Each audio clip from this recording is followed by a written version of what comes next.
जी दे रहे हैं ना घर, सब कुछ माहिर नहीं लिया जाएगा। बिल्कुल नहीं। रिश्वत अब ऐसा सिस्टम हो गया है, धरोहर को, उनकी संस्कृति को लुप्त नहीं होने देंगे, उसी को उजागर करेंगे।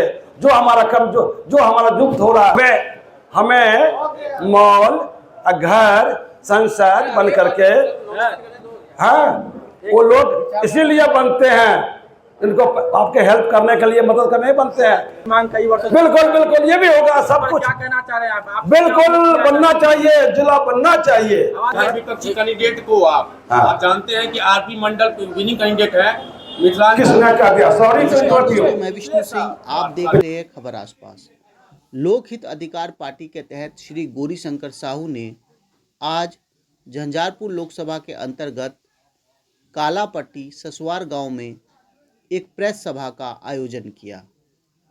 अपने इस आयोजन में उन्होंने बहुत सारे मुद्दों पर बात की। इसको लेकर उन्होंने कहा कि आज़ादी से अब तक देश का काफ़ी विकास हुआ, बावजूद इसके झंझारपुर लोकसभा क्षेत्र काफ़ी पिछड़ा हुआ है। विकास के नाम पर लोगों को सड़क तो दिखता है, लेकिन अच्छी शिक्षा, स्वास्थ्य जैसी मूलभूत ज़रूरतों से आज भी झंझारपुर लोकसभा क्षेत्र कोसों दूर है। युवाओं को रोजगार नहीं है, रोजगारी के नाम पर शिक्षक और बिहार पुलिस भर्ती को छोड़ कोई भी विभाग नहीं है, जिसको लेकर लाखों युवक बेरोजगार है। वर्षों से अब तक की सरकारी लघु एवं कुटीर उद्योग के लिए कोई योजना नहीं बनी है। किसान को लेकर भी सरकार सजग नहीं है।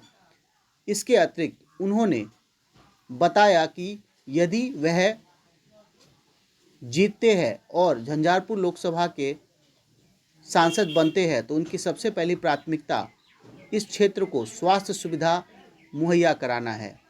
उनका उद्देश्य होगा कि पटना या दिल्ली इलाज के लिए ना जाना पड़े, और इसके लिए वे अपने लोकसभा क्षेत्र में एक 100 बेड का एक मल्टी स्पेशलिटी अस्पताल और साथ ही हृदय रोग और किडनी संबंधित एवं बच्चों का अस्पताल बनाएंगे।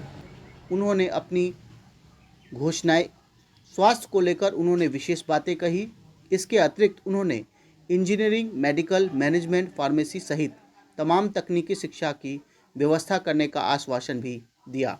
इसके अतिरिक्त उन्होंने लड़कियों एवं महिलाओं की शिक्षा के लिए विशेष व्यवस्था कराना, उनके आने जाने का प्रबंध करना और ऐसे कई मुद्दे जो किसान व युवाओं से जुड़े रहे, उन्होंने इस तरह की बातें बताई। ऐसा होता दिख नहीं रहा है। हमारे समक्ष जो हमारे लोकसभा प्रत्याशी हैं इंजीनियर गौरीशंकर साहू, वो इसी विधानसभा क्षेत्र के रहने वाले हैं, इसी लोकसभा क्षेत्र के रहने वाले हैं और दिल्ली में इनका व्यवसाय भी है। महीने में 10 दिन को इसी क्षेत्र में रहते हैं। उन्होंने महसूस किया कि यहाँ पर रोजगार और स्वास्थ्य की समस्याओं का समाधान किया जा सकता है। लेकिन जो भी व्यक्ति आए, जो भी जनप्रतिनिधि है, उसे इस बारे में इंटरेस्ट होना चाहिए और उस बारे में उसका नॉलेज होना चाहिए। दुर्भाग्य से ऐसा होता हुआ पूरा नहीं हो रहा। अंततः वो मजबूर होकर आपकी समझ प्रस्तुत हुए हैं। इनकी और भी सारी आकांक्षा है, जनता की समस्या को समाधान करने की आकांक्षा है, वो अपनी बातों को आपके सामने समझ रखना चाहेंगे और आपके जो भी प्रश्न है उनको उत्तर देना चाहेंगे। तो मैं ये माइक इंजीनियर गौरीशंकर साहू जो हमारे प्रत्याशी है झंझारपुर लोकसभा से, उनको देता हूँ। थैंक यू निशान जी। मैं थोड़ा इंट्रोडक्शन और बताना चाहूँगा।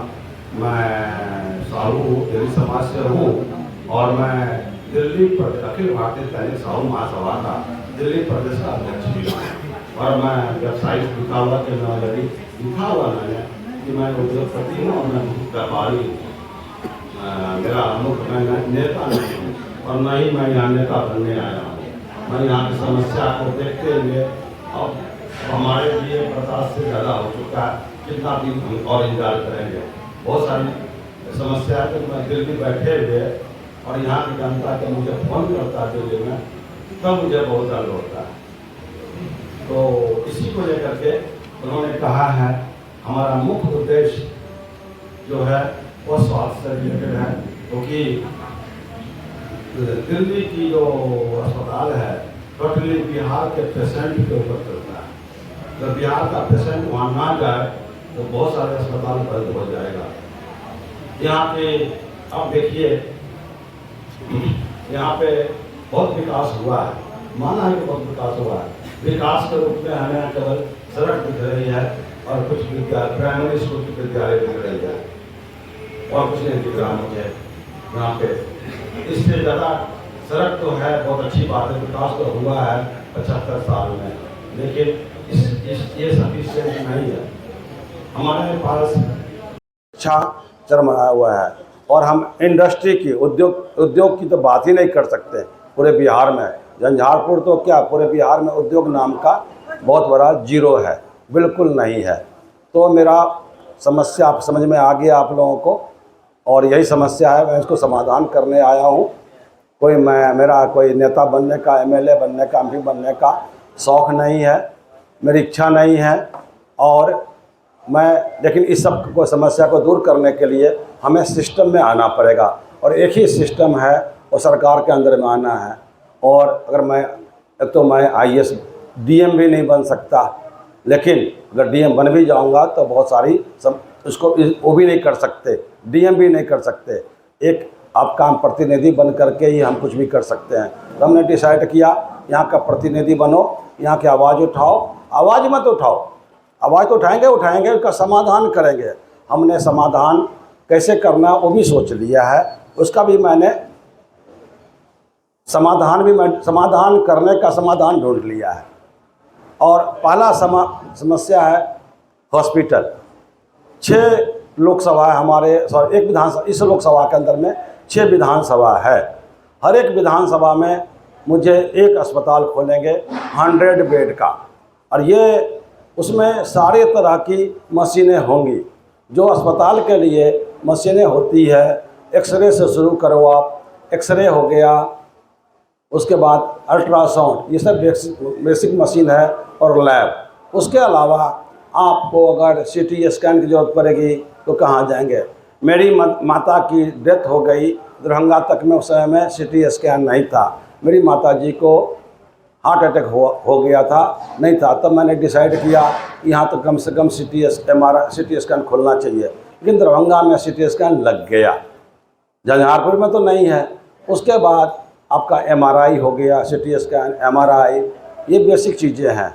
और आपके ब्रेस्ट कैंसर के लिए मेमोग्राफी है, दांतों के लिए ओपीजी है, ये मशीनें लगनी चाहिए।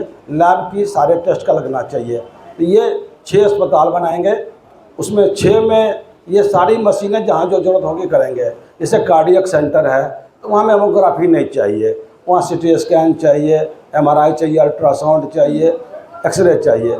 पहला होगा हमारा कार्डियक सेंटर, दूसरा होगा हमारा कैंसर सेंटर, तीसरा होगा हमारा ट्रॉमा सेंटर, फिर हमारा इमरजेंसी। ट्रॉमा सेंटर में ही आ जाता है इमरजेंसी, लेकिन फिर भी एक छोटी मोटी के लिए आपका इमरजेंसी। और सभी अस्पतालों में आईसीयू जरूर रहेगा, चाहे 10 बेड का आईसीयू हो या 20 बेड का आईसीयू हो, आईसीयू जरूर होगा। और जब आईसीयू होगा तो आपके पास वेंटिलेटर मशीन भी चाहिए, इन्फ्यूजन पम्प भी चाहिए, सिरिंज पम्प भी चाहिए। ये सब छोटी छोटी मशीनें हैं, इसके भी समाधान है, इसके बिना भी हो सकता है। लेकिन आपको लाइफ सपोर्ट के लिए आपको वेंटिलेटर की ज़रूरत है। इतना ही नहीं, अगर पेशेंट यहाँ से फ्लाई भी करना है, दिल्ली भी ले जाना पड़े, उसके लिए ट्रांसपोर्ट वेंटिलेटर चाहिए। अब दरभंगा में हवाई जहाज खुल गया है तो बहुत ही इससे फ़ायदा होगा पब्लिकों को। लेकिन हम नहीं चाहते हैं कि झंझारपुर का एक भी पेशेंट को झंझारपुर से बाहर जाना पड़ सके। सारी सुविधाएं यहीं पर होनी चाहिए। और उसमें एक और भी है, जो न्यू बॉर्न बेबी, जो डिलीवरी केस के बाद कई बार 7 महीने का, 8 महीने का बच्चा हो जाता है, इवन कि 9 महीने का बच्चा भी पैदा होता है तो बहुत कमज़ोर बच्चा होता है, उसको इंक्यूबेटर में रखना पड़ता है। उसके लिए नियोनेटोलॉजी आईसीयू होता है, फिर पेडियाट्रिक आईसीयू हो गया। ये होना चाहिए, इसकी भी सुविधाएं होना चाहिए। ये अस्पतालों की मतलब कि आपको जन्म से लेकर के मृत्यु काल तक जो बेसिक, जिसमें इमरजेंसी बात आती है, जैसे कि मान लीजिए गैस्ट्रोएंटरोलॉजी। इसलिए मैं सरकार को चैलेंज नहीं करता हूँ, एक ही आदमी का विजन है, वो है नरेंद्र मोदी जी। मैं बता दूं, अब मैं कुछ थोड़ा सा हमें बोलने से मना किया गया, मैं बोलता हूँ। मैं मेरा सपना जो देखा था इंडिया के लिए, वो मुझे मेरा सपना वो नरेंद्र मोदी जी पूरा कर रहे हैं। मैं बता रहा हूँ आपको, मैं सबसे पहले इंडिया से बाहर, नेपाल छोड़ दीजिए, मैं दुबई गया था 2004 में। घूमने नहीं गया, बिजनेस के ख्याल से गया। वहाँ पे जब उसकी सफाई देखी, सुंदरता देखी, तो मेरा मन में ख्याल आया, क्या कोई आदमी हमारे नेता कितना गंदा है। बिहार तो आपका क्या बताऊं, छोड़िए, कहते हैं मेरे साथ बात है। क्या चाह रहे हैं, प्रधानमंत्री के चेहरा पे वोट डालना चाहिए, सांसद के चेहरा पे वोट डालना चाहिए? नहीं, सांसद के चेहरा पे वोट डालना चाहिए। आपको लगता है ये ईमानदार आदमी है, कर्मठ है, समाज सेवी है, तो वोट दीजिए। हम प्रधानमंत्री का मैं टिकट ही नहीं लिया, समझ गए। उन्होंने सवाल किया था कि भाई कि आप पीछे आपकी कैसे ख्याल आया। तो मुझे यह ख्याल आया कि अब कुछ नहीं, मैंने पहले बता चुका हूँ, मैं 75 साल, मैंने कभी 45 साल से इंतजार कर रहा हूँ कि यहाँ पर। फिलहाल 10 साल से 5-6 साल से मेरे मन में काफ़ी ये बेचैनी बढ़ती जा रही है, यहाँ कुछ नहीं हो रहा है। तभी देश में सर 2 तरह की विचारधारा है, एक सामंतवादी और एक समाजवादी। अब किस विचारधारा को? भाई साहब, मेरा ये इसका जवाब अब दे गए हमारे निशान जी। एक प्रश्न अपने विपक्षी कैंडिडेट को आप जानते हैं कि आरपी मंडल विनिंग कैंडिडेट है मिथिलांचल। किसने क्या दिया? सॉरी सर, पिछले साल था। आपको सर्वे करो, आप सर्वे करो आप। सुनिए सर, एनडी मिथिलांचल का बहुत ही कॉन्फिडेंशियल सीट झंझारपुर का, जिसके महागठबंधन अभी तक फैसला नहीं किया है। फिर आप अपने विपक्षी को इस प्रेस कॉन्फ्रेंस के जरिए जनता को क्या कहना चाहते हैं? मैं जनता को कहना चाहूँगा कि आपने 75 साल हर एक पार्टी को देख लिया, हर एक जाति को लोगों देख लिया।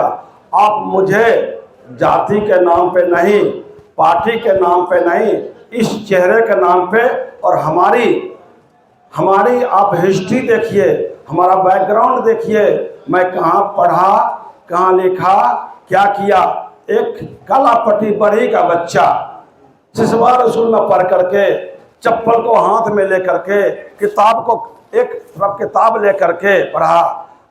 इंडिया का सबसे बैकवर्ड स्टेट, बैकवर्ड डिस्ट्रिक्ट, उसमें बैकवर्ड क्षेत्र का बच्चा आज कहाँ पहुँचा है, देखो अपने बल पे। और इसी बल पे हम इस क्षेत्र को हम चुटकी बजा, हमको ज़्यादा टाइम नहीं चाहिए। अगली बार हमें मौका नहीं देना आप लोग, हम मांगने आएंगे भी नहीं। अगर हम जीत गए, अगर 5 साल में हम 6 अस्पताल या 5 अस्पताल नहीं बना पाए, तो मुझे अगली बार आपको मैं अपना शक्ल नहीं दिखाऊंगा। प्राइवेट अस्पताल या सरकारी अस्पताल? नहीं, टोटली फ्री, ओनली गवर्नमेंट। आप पूछिए मेरे से फंड कहाँ से आएगा, हमारे पास उसका भी जुगाड़ है। हम किसी एक पे, चाहे बिहार सरकार को छोड़िए, हम भारत सरकार पे भी डिपेंडेंट नहीं है। ऐसे मुझे उम्मीद है मोदी जी अगर मेरी प्रोजेक्ट को सुनेगा तो मोदी जी मैं मोदी जी से दूंगा। हमारा आप देखिए, मोदी जी सुनते हैं। इतने के बाद अपने नहीं, ये तो अब आप सोचिए, अभी बताइए, एक पार्टी लेकर हम सरकार बनाएंगे? नहीं सर, क्या हम अपोजिशन में बैठेंगे? मैंने कहा मोदी जी बहुत अच्छा काम कर रहे हैं, है ना, लेकिन उनका कैंडिडेट, उनकी पार्टी गलत डिसीजन ले रहे हैं। हमें कूदना पड़ा। अगर उनको अच्छा डिसीजन लिया होता, सही कैंडिडेट लिया होता, तो मैं नहीं लड़ने आता। धरोहर को, उनकी संस्कृति को लुप्त नहीं होने देंगे, उसी को उजागर करेंगे। जो हमारा जो हमारा लुप्त हो रहा है, उसी का हथियार बनाएंगे। मिथिला प्रिंटिंग, मिथिला हैंडीक्राफ्ट, आप लोगों ने घर घर के अंदर में जो बनाते हो मूर्ति, फोटो, है ना, और आप लोग जो घर के में ओनी मौनी वो जो बिनते हो, हाँ, ये आपका हैंडीक्राफ्ट, उसको हम एक्सपोर्ट करेंगे इंडिया में। नहीं, आपको पता है मैं दिवाली में यहाँ से सामान ले जाता हूँ, उसमें गिफ्ट डाल करके लोग महंगे बक्स में डालता है। मैं मिथिला वाले, बहुत सारे सांसद है जो सांसद बनने के बाद मॉल खोलते हैं, हवेली बनाते हैं विदेशों में। आपका सपना क्या ऐसा है? लो कर लो बात भाई साहब। वो लोग सांसद बनते हैं यही करने के लिए, हमने तो ऑलरेडी पहले कर चुके हैं। अब यहाँ आए हम आप लोगों को करने के लिए। हमें मॉल, घर, सांसद बन करके, हाँ, वो लोग इसीलिए बनते हैं, इनको आपके हेल्प करने के लिए, मदद करने बनते हैं। ये शख्स, ये गौरी शंकर साहू ऑलरेडी जिसकी उद्योग हो, जिसका इंटरनेशनल बिजनेस हो, तभी तो पहले तो अपने बाल बच्चे के लिए मैंने कर रखा है, तभी तो मैं आया हूँ। मैंने क्या बोला, मैं अपने लिए तो बहुत कर दिया। मेरे मौसा जी थे प्रोफेसर बी साहू, उसका इंस्पिरेशन आज तक है, उसके बल पे मैं इंजीनियर बना, उन्हीं के इंस्पिरेशन से मैं सब कुछ बना। उन्होंने कहा बेटा अपने लिए तो कोई भी जी लेता है, कुत्ता भी अपना पेट पाल लेता है, जियो तो दूसरे के लिए जियो, और जी के देखो। और मैं आप लोगों को कहता हूँ, आप जिंदगी में एक बार ब्लड डोनेशन दे के देखो, आपको कितना खुशी आएगा। किसी को मदद करके देखो तो आपको पता चलेगा कितना आनंद आता है मदद में। ये लोग क्या है, वो आपको जो एमएलए एमपी की बात कर रहे हो ना, खासकर बिहार के, छोड़िए, मेरा मुंह मत खुलवाइए। एक भी आदमी ईमानदार न है, न था छोड़िए, अभी नहीं है, सब अपने लिए काम करना चाहता है। झंझारपुर को जिला बनाने की मांग कई वर्षों से, बिल्कुल ये भी होगा, सब कुछ क्या कहना चाह रहे हैं आप? बिल्कुल बनना चाहिए, जिला बनना चाहिए, आवाज उठाएंगे सदन? बिल्कुल उठाएंगे। तो हमारी इतना ही नहीं, किसानों के लिए हम ये जो हमें कुछ मिला है, मैंने कहा आप लोगों को क्या कमी है, क्या दिक्कत कर, एक ने कहा कि सर यहाँ पानी की दिक्कत है, कृषि करने में, कृषि के लिए पानी की दिक्कत है, तो मेरे को नहर में करोड़ों रुपया खर्च हुआ है, उसको हम ठीक करवाएंगे और पानी आएगा। आपने ये किसान के लिए, किसान लोन है, मैंने पूछा लोगों से आपने कोई लोन लिया है क्या? नहीं लिया। जिसके पास, हमारे गांव के जमींदार भी है, आज वो जमींदारी नहीं है, जमींदार तो है ना, मैंने कहा लोन लिया तो नहीं, मैं लोन लो। हर एक आपके माध्यम से, आपके चैनल के माध्यम से मैं ये कहूँगा, झंझारपुर के किसानों को, भाइयों को, आप सरकार का लोन लीजिए, उसका वेल कीजिए, इतना ही नहीं। तो उम्मीद करता हूं मित्रों, इस तरह के वीडियो को आप लाइक करेंगे, शेयर करेंगे, कमेंट करेंगे। हम इस तरह की जानकारी आपको लगातार दिखाते रहते हैं। इसके लिए आप हमारे YouTube चैनल खबर आसपास को सब्सक्राइब कर सकते हैं। यदि आप फेसबुक पर है तो आप इसके लिए हमारे फेसबुक पेज खबर आसपास को फॉलो भी कर सकते हैं। इस तरह की जानकारी के साथ फिर मिलते हैं अगले वीडियो में, तब तक दीजिए इजाज़त। जय हिंद, जय भारत, जय बिहार,